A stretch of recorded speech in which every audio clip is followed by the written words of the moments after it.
ప్రతి ప్రభుత్వానికి ప్రతి రాష్ట్రానికి ఎఫ్ఆర్బిఎం లిమిట్స్ ఉంటాయి. కేంద్ర ప్రభుత్వం చెప్తుంది జిఎస్డిపిలో ఇంత పర్సెంటేజు మీరు బారో చేసుకోవచ్చు అని. ఆ బారో చేసుకునే సొమ్ము ఆర్బీఐ ద్వారా ఎస్డిఎల్స్ రూపేణ స్టేట్ డెవలప్మెంట్ లోన్స్ రూపేణ ఆర్బీఐ ద్వారా ఆ అప్పులు కూడా ఆర్గనైజ్ చేస్తారు.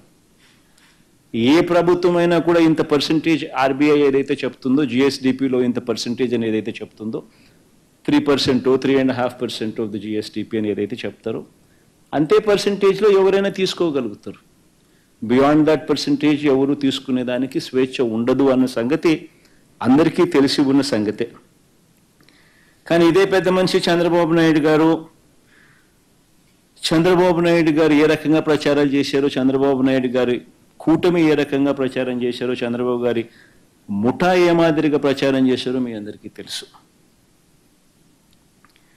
ఏ బ్యాంక్ అయినా కూడా రుణాలు ఎవరికైనా కూడా రాష్ట్ర ప్రభుత్వానికైనా ఇవ్వాలన్నా ఇది ఒక ప్రొసీజర్. ఒకవేళ కార్పొరేషన్ ఏదైనా లోన్లు తెచ్చుకోవాలన్నా కూడా ఆ కార్పొరేషన్ను కూడా ఇష్టం వచ్చినట్టుగా లోన్లు తీసుకునే పరిస్థితి కూడా ఉండదు. ఏ బ్యాంక్ అయినా కూడా చంద్రబాబు ముఖమో జగన్ ముఖమో చూసి ఇవ్వరు. రాష్ట్ర ప్రభుత్వానికి లేదా ఒకవేళ కార్పొరేషన్ తీసుకునే జరిగితే ఆ కార్పొరేషన్ తీర్చగలుగుతుందా లేదా అన్న కెపాసిటీస్ని ఆధారంగానే తీసుకుని ఇస్తారే తప్ప చంద్రబాబు సుందర ముఖార విందాన్ని చూసో, జగన్మోహన్ రెడ్డి సుందర ముఖార విందాన్ని చూసో ఎవరు ఏ బ్యాంకులు లోన్లు ఇవ్వరు. రాష్ట్ర ప్రభుత్వానికి కానీ రాష్ట్ర ప్రభుత్వాలకు సంబంధించిన కార్పొరేషన్లకు కానీ ఏదైనా లోన్లు ఇచ్చేటప్పుడు ఇవన్నీ కూడా వాస్తవాలు అయినప్పటికీ కూడా ఏ రకంగా తప్పుడు ప్రచారాలు చేస్తూ, ఏ రకంగా ఒక పద్ధతి ప్రకారం ఒక ఆర్గనైజ్డ్గా ఏ రకంగా పద్ధతి ప్రకారం వీళ్ళు తీసుకొని పోయారు అబద్ధాలు చెప్తూ అన్నది ఒకసారి నేను చెప్తా. 5/4/2022 ఫస్ట్ పోదాం. అంటే 2022 సంవత్సరం నుంచి స్టార్ట్ చేస్తారనమాట ముమ్మరంగా ఈ ప్రచారాన్ని. అంటే వీళ్ళ ప్రచారానికి ముఖ్య ఉద్దేశం ఏంటి అని అంటే జగన్కి ఎవరు లోన్లు ఇవ్వకూడదు, జగన్ ప్రభుత్వానికి కేంద్రం కూడా సహాయం చేయకూడదు, జగన్ ప్రభుత్వం ఫెయిల్ కావాలి, జగన్ ప్రభుత్వం ఫెయిల్ అవుతే తద్వారా రాజకీయంగా వాళ్ళు లబ్ధి పొందాలి. ఇది వాళ్ళకు ఉద్దేశం, బ్యాక్గ్రౌండ్ ఉద్దేశం. ఈ స్కెచ్ని ఏ రకంగా ఇంప్లిమెంట్ చేస్తారు ఆర్గనైజ్డ్ క్రైమ్లో భాగంగా అంటే ఒక్కసారి గమనిస్తే చూస్తాం. 5/4/2022 ఈ డేట్లు కొంచెం ఇంట్రెస్టింగ్గా ఉంటుంది నేను చెప్పబోయే సబ్జెక్టు. కాబట్టి కొంచెం డేట్లు కొంచెం ఫాలో కాండి. ఏ రకంగా వీళ్ళు ఆర్గనైజ్డ్ క్రైమ్లో భాగంగా ఏ రకంగా తీసుకొని పోతారు అనే దానికి చెప్తా. అప్పుల విషయంలో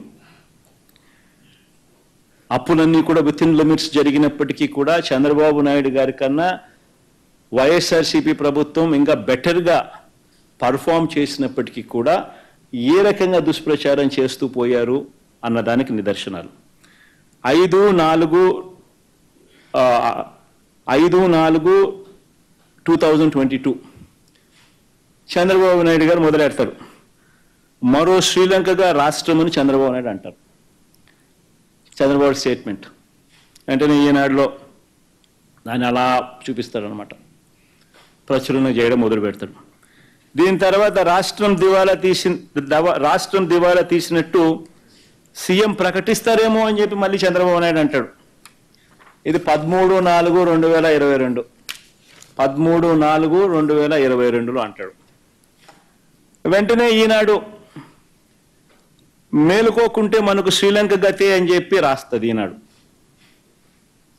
19/4/2022 వెంటనే ఈనాడు మేలుకోకపోతే మనకు శ్రీలంక గతే అని రాసేస్తుంది. దీని తర్వాత తండన తాన అంటూ దత్తపుత్రుడు శ్రీలంక పరిస్థితికి రాష్ట్రం కూతవేటు దూరంలోనే ఉంది అని చెప్పి ట్వీట్ చేస్తాడు 17/5/2022. దాని తర్వాత అప్పటి టీడీపీ ఆర్థిక మంత్రి అంటే ఇప్పుడు ప్రస్తుత ఆర్థిక మంత్రి పయ్యావుల కేశవ్ ఇప్పటి టీడీపీ ఆర్థిక మంత్రి ఆ రోజు ఏమంటాడంటే శ్రీలంక కంటే రాష్ట్రానికి 4 రెట్లు అప్పు అని చెప్పి తాను అంటాడు. అది 21/7/2022. దాని తర్వాత మళ్ళీ దత్తపుత్రుడు మళ్ళీ అంటాడు,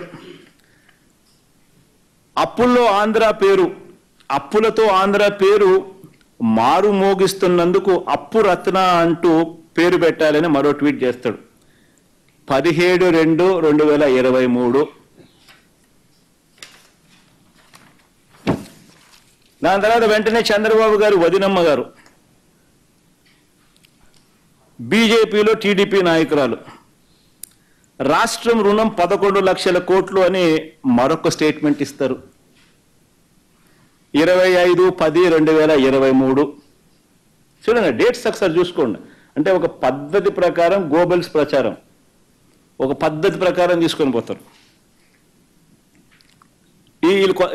అంత కొత్త కొత్త పాత్రధారులు, ఈనాడు, వీళ్ళ మీడియా, వీళ్ళ సోషల్, వీళ్ళ ఎల్లో మీడియా, వీళ్ళు ఇతర పార్టీలో ఉన్న వీళ్ళ తెలుగుదేశం పార్టీ నాయకులు. ఇది సాక్షాత్తు చంద్రబాబు నాయుడు గారు వదినమ్మ గారు. ఇవిడంటది వెంటనే చంద్రబాబు గారు వదినమ్మ బీజేపీలో టీడీపీ నాయకులు అంటారు, రాష్ట్రం రుణం 11 లక్షల కోట్లని మరొక స్టేట్మెంట్. ఈవిడ చూసినట్టు, ఈవిడకి తెలిసినట్టు స్టేట్మెంటు. ఇది 25/10/2023. మళ్ళా అప్పులపై ఫోరెన్సిక్ ఆడిట్ చేయాలని పార్లమెంట్లో కేంద్రం ఇచ్చిన సమాధానాన్ని అడ్డు పెట్టుకుని వైఎస్ఆర్సీపీ తప్పుడు ప్రచారం చేస్తుందని రివర్స్ ప్రచారం. ఇదంతా కూడా, ఇవన్నీ కూడా ఎందుకు చేశారు? ఇవన్నీ కూడా ఎందుకు? కేవలం